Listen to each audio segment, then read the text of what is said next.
What's up guys, it's Corey, and yesterday I had a member request for a specific video, and this was about gear. Weight belts, wrist wraps, jump ropes, stuff like that, so I figured I'd cover everything. So here's what we're looking at.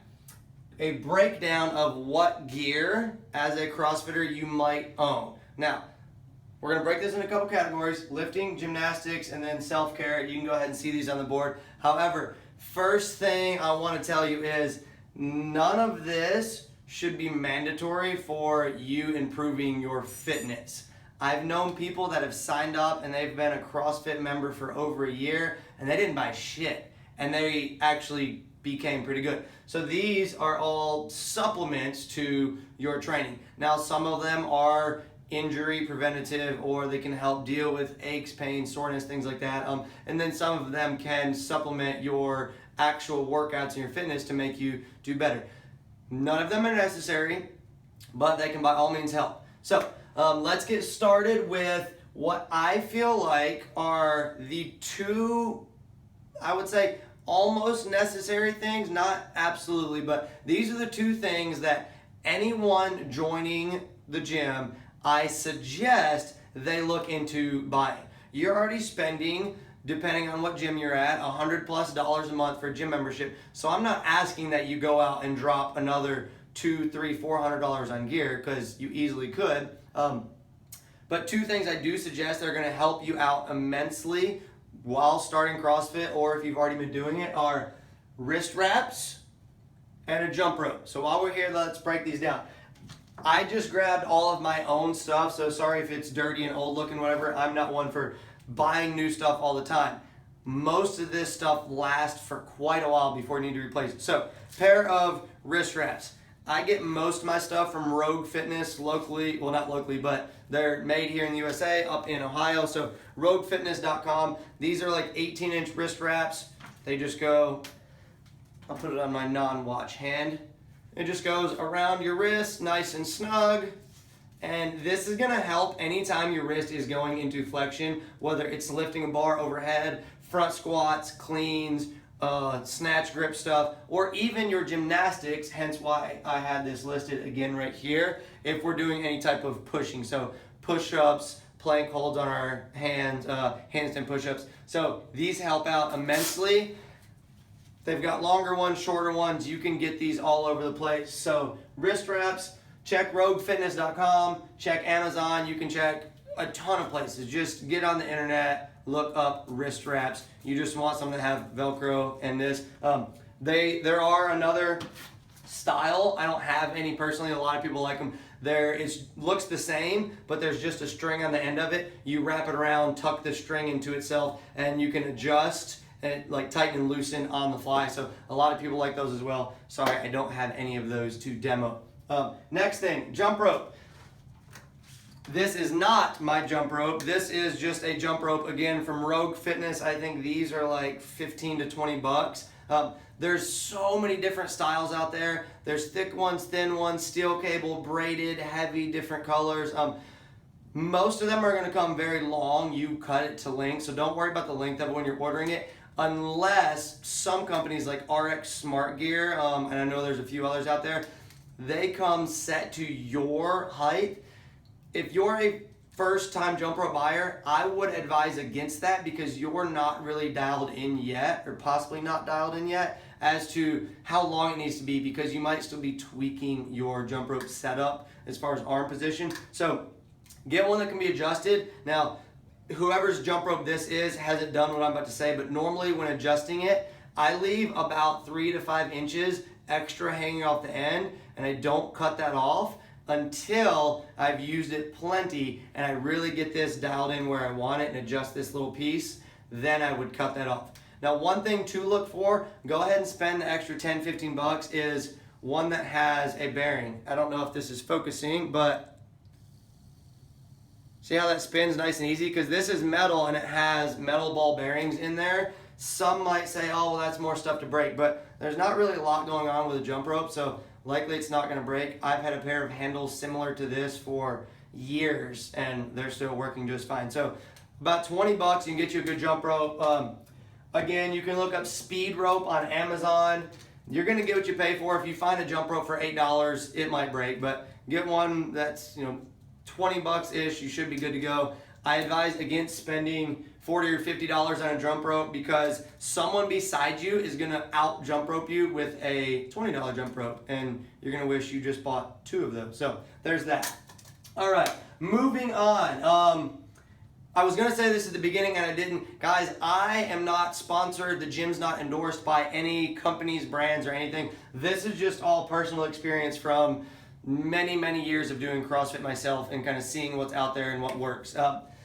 I've just listed in green here some places you might get this equipment. However, there are tons of places, especially now that CrossFit's so popular, where you can get things. So do some research because there's stuff that is priced very high and there's stuff that's priced very low. I usually like to go somewhere in the middle, but that's all per your budget.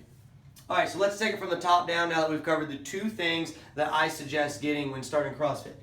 From a weightlifting perspective, we've already covered wrist straps. Next thing, athletic tape. This is a half-used roll of Johnson & Johnson's Coach tape for about $3.50 from Kroger. I go through, 1 or 2 of these a month. So you can get athletic tape from your local grocery store. You can order it online. You can get it from sporting goods stores, whatever. I use this primarily for taping my thumb when using the hook grip. You're using the hook grip when you're lifting the bar to do cleans and snatches. If you're not, you're doing it wrong. Buy some of this so that you don't rip the skin off the inside of your thumb. It helps out a lot. I've also seen people use it as extra wrist support, so wrapping it around the wrist. And then one thing, which I'm gonna go ahead and skip down real quick, hand grips. I made this, and I can make this in about 60 seconds or less. It goes on your hand, like so, boom. I made this with this, and I can make a bunch of these with one of these, which again is like less than $4. So athletic tape is a useful addition to your gym bag. All right, moving on, knee sleeves. Guys, I used to think that I didn't need knee sleeves, and I thought, oh, that's only if you got really bad knees or you're an older athlete or whatever. However, giving the volume of squatting and then heavy, what I'd consider dynamic squatting, so fast in the bottom and up, like heavy cleans, snatches, you would even say wall balls potentially, that takes a toll on the knees. So a pair of knee sleeves are very helpful. I've CrossFitted for 8 years, give or take, about 8 years. And I've only ever owned 2 pairs of knee sleeves. These have been very, very beneficial. They are the thicker ones, I believe 7mm. They're Ray-Ban, however you say it, it's right there, REH band. So these are really good. You can get them on a bunch of different websites. I know Rogue sells them. However, the thick ones like this, it's very thick. They're very compressive. So you're not gonna wanna wear these during your CrossFit workouts, rather just lifting, all right? So what you might do instead is look for a thinner one of 5mm or a company called Hook Grip, which I didn't write up here, but a company called Hook Grip. They make a really good, very thin one. They're really cheap. I think like 10 or 15 bucks or so as compared to these where they're like, I forget, I'm gonna be wrong. I know they're at least 60 or more. But they make a thinner one that you can use just to literally keep the knees warm. Oftentimes they're sold in singles, so make sure you look when you're ordering them because you want to get 2. Now, if you've got a problem knee and you're thinking about just ordering one, understand that a lot of things happen in pairs in the body. So if you've got a problem knee, go ahead and order 2 and just wear them both at the same time. Plus, it looks better when you wear 2 instead of 1, whatever. All right. So knee sleeves, local company Barbell Voodoo, they are here in Middle Tennessee. They make a really good one, and one thing that they do with theirs, it's a little bit longer, so it covers more of the knee joint, so that's something to look into. All right, oh, last thing on that, guys, don't be the person who shows up to the gym with your knee sleeves already on. Like, that's just weird to me. Like, you walk in the gym, your knee sleeves are on. If you're running really late and you're running right into class and you don't want to be that person holding everyone up, then that's cool to already have some stuff together. But yeah, you probably don't need those on unless you're doing really heavy stuff for the day, and you might not put them on until then. That is, unless they're the really thin ones. All right. A weightlifting belt. This isn't something that at CrossFit Rampage you necessarily need to buy, because we've got a ton of them just hanging over here. But just to explain this, and a lot of people don't really understand when and why to use it. So first thing, guys, you should not be wearing your weightlifting belt unless your load on your bar is already very, very heavy. You can get your belt out, sit it on the ground, don't put it on. A good rule of thumb is up until about 80%. I personally like to wait until like 85, 90% when it gets really heavy and then put the weight belt on. As far as when to use it, definitely pulling from the ground when it's very heavy, cleans, deadlifts. I personally don't wear it for snatches. I don't feel like it helps me, but a lot of people do. So that'll be your own opinion. And then also squatting. So front squats, back squats. I don't really wear it during overhead squats very much, but again, personal preference. So talking about weight belts, there's a bunch of different kinds. I just grabbed 3 of which are not all mine. We've got a ton of these at the gym. You've seen these all over. Harbinger, I think, Harbinger, whatever. This is like a $10 to $15 belt you can get at Walmart, Dick's, all over the place. It doesn't provide a lot of support, but it provides some, and it's quick because it's Velcro with one little clasp. So it's quick during your workouts. You can be doing a deadlift and running workout, and it's not in the way. You can tighten it up and loosen up very fast, and it gives you just a little bit of extra. I'm a fan of these when I'm doing a workout with a lot of overhead stuff, because I tend to overextend here, so it kind of helps me press against something. So cheap weight belt, this is great to have. We at Rampage have, there's probably 10 or more of these hanging up on the wall. All right, next thing. This is somebody else's belt, not mine. Similar as in it, we're not getting to a really hard leather powerlifting belt, but there's a little bit more durability to this. You can see these ridges here of which have hard material inside them. Same deal, it's Velcro, and you can tighten and loosen it. So this is still good for on the fly, as in I'm in the middle of a conditioning workout. However, something like this, which has a little more durability or a little more rigidity to it, if you will, this is also helpful for when you're performing some heavy lifts. So this would be a real good belt. Say I'm doing, a heavy clean ladder, I'm moving fast, but in between it, my coach has me, going and doing burpees or running or, swinging a kettlebell, and I want to loosen this guy up real fast. So the Velcro with this type of little clasp here is very helpful. Not really sure how much these run. You can get stuff on all kinds of different websites, so go check that out. This is the belt that I use on a regular basis when going very heavy squats, heavy deadlifts, heavy cleans. I think it's about 4 inches. I've never measured it. I'm not competing in any weightlifting or powerlifting competition, so I don't know if this meets any standard for those organizations. However, you see it is much thicker. When held loose, it already kind of forms a curve shape. It's thicker here, and it's made of leather. So when you tighten this guy down, you have a very good braced position. And it has an actual belt buckle with 2. Some have a single prong. The single prong is very nice because it's a lot easier. There's less to mess with. So I use this oftentimes. And guys, when wearing a belt, you don't want to tighten it so tight that you're having to suck in to get on. So I could put this on this 3rd hole if I wanted, and that's really tight. I never put it there. I would always go to this 2nd hole, which I can still breathe, I can talk just fine, but it still has some compression here. And if it's too loose, it's not gonna do much. So weight belts, do not put them on in your warm-up. Don't put them on in your building sets. Put it on once it's really heavy. And honestly, I would like to see you even practice without putting it on at all. That's going to be the best value for you. However, it does allow you to lift a little bit more weight, and it allows you to stay safe, especially for those that, once it gets heavy, things alter just a little bit. So, belt, sporting goods store, again, roguefitness.com. You can find them all over the place. You just got to get out there and look. Moving on, weightlifting shoes. These are my personal pair. I bought these for like $85, like 4 or 5 years ago, and they've held up great because all I do is weightlift in them.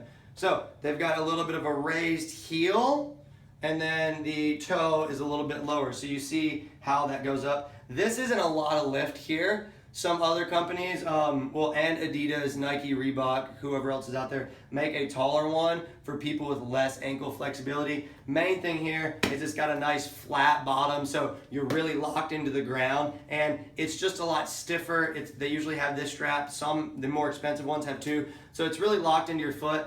Guys, I'm a firm believer of only wearing these for weightlifting. Now, because CrossFit has weightlifting in the conditioning workouts, Reebok makes one that's, very, very bendable here, and you're supposed to be able to do multiple things in it, and I get. However, I would say if you're using this for ankle mobility, for a lot of things, just work on your flexibility. Go do some extra training. Instead of spending money to fix a problem, spend time to actually solve said issue. You shouldn't need to wear these for pistols, for wall balls, for rowing. I get in competition it's going to give you an edge for those that don't have it, so that's fine at that point. It's all you can do, but spend time throughout the year improving your ankle mobility and use these dudes for actual weightlifting and squatting. Side note, most people aren't going to benefit from wearing these for deadlifting, so you shouldn't need this. Just a regular CrossFit shoe, a flat shoe, will work for deadlifting. One other thing, this is even more important than not showing up with your knee sleeves on. Don't show up to your CrossFit class wearing these, okay? Just don't, right? You're gonna go through a warm-up. Your warm-up's probably gonna include, especially here at Rampage, some running, some jumping, some bounding, a lot of moving around. Don't have these on. Bring them in with you, sit them off to the side, and once we start lifting, if we are that day, put them on. If we're not lifting that day, you definitely shouldn't show up wearing these guys, right? And don't give me some look if I tell you to go head out for a run because you don't want to, because you got weightlifting shoes on, okay? These are for a specific purpose. Kind of like bowling shoes, right? You wouldn't show up to the bowling alley wearing your bowling shoes. You would have them in your bag. Cool? All right. Moving on. Gymnastics. There's not a whole lot to this. Hand grips. You can get these dudes wherever. Usually it's leather, has 2 holes, boom, and this little strap that goes around, tightens around your wrist, and it covers up your palm. Some people love them, some people hate them. I go back and forth. I currently hate them, but there have been times where I have loved them. They do help protect your hand, but they also, this thickness just makes it really hard to feel the bar. Now, there are a lot of these. There are these for $12, like I found these at a local store, all the way up to like $70. Okay, so do some research, find a friend that owns some, try them in a workout before going and buying some of your own, just to find out you don't like them. There are some that have this built into a wrist wrap as well, so it's a 2-for-1. Cool idea.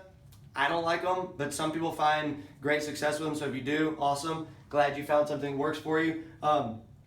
So hand grips, you can get them on Rogue. A company called Natural Grips basically made these and started selling them. Go figure, right? So they made these like nice little tape. They're paired together, so there's actually 2, and they're selling them. The good thing about a tape grip, whether you buy it or you make it yourself, is it's a lot thinner than the leather, so it's easier to grab the bar. However, the downside is they're only reusable for so long, and eventually they twist and get all like bunched up and you gotta throw them away. So Rogue, Natural Grips. There's a recently new company that a lot of people are loving called Bear Complex, Complex with a K, I believe. They make a really good grip. Apparently it's really sticky and helps out a lot. I've never used them, so I can't vouch for that. I just threw it up there for those that are interested in checking it out. So something to protect your hands. Guys, taking a roll of tape and doing this is not gonna do shit for you, okay? It's gonna come off in about 3 to 5 pull-ups. Studies have proven that. Cool, so make something like this, get something to put on it, and try not to use them all the time.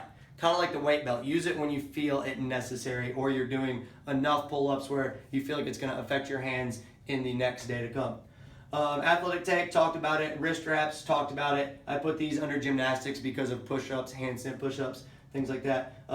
Jump rope, although it doesn't fall under gymnastics, I didn't want to make a category of its own. Already talked about that. All right, self-care and mobility. So things you can do at home to make your front rack position better, your hamstrings, your ankles a little bit better, your wrist more flexible, your overhead position. a lot of stuff you can do on your own without having to see a professional always, because that could get pricey. Now, I definitely recommend you getting yourself checked out by a chiropractor, physical therapist, massage therapist, whoever it may be, given what issues you may have. But little things you can do on your own. You can get a foam roller and do self-massage, if you will. Myofascial release is the technical term. This foam roller is, I don't know, probably 50, 60 bucks. This, which you can see the resemblance, is a piece of PVC pipe from Lowe's. Hell, I don't even think I bought this. I found it or something. You can get a big piece of this, very long, for like 10 bucks and cut it up. So these do the same thing. This looks fancy. This is a little easier on the wallet. So a foam roller, spending some time while watching TV or resting after your long day. This can help out a ton. And then lastly, a lacrosse ball. So this does the same deal, but it's a little more specific than your foam roller, because now you can get into some difficult spots like up here in the armpit lat area, the glute, calves, a lot of places. So lacrosse ball, Played Against Sports, Dick's Sporting Goods, Amazon. One of our coaches just recently bought a whole box of these for, I think, less than $20, because our dogs at the gym like to eat them. So a lacrosse ball is very helpful for those mobility issues. If you're the person who's been coming to the gym for a while and you're always dealing with the same issue, my ankles are still inflexible, I still can't get in the front rack position, my overhead still looks like this, it's probably because you're not taking any time on your own to do some of this stuff. So that is another good thing you can buy for super cheap. Alright guys, I believe that about wraps it up. One thing that's not listed is a gym bag. Don't be that person that's walking to the gym like this and drops your stuff everywhere. Your coach isn't going to like you. So grab you a gym bag or something to throw all this stuff in. And remember, none of this is necessary, and they all can be helpful at the right time if understood how to use. If you have more questions about any of this, feel free to comment on this video, or if you're in the gym personally, feel free to ask me, and I'll be more than glad to help you out. I'll even let you use any of my stuff that I own to try it out if you need to see for yourself. All right guys, thanks for watching. I appreciate it.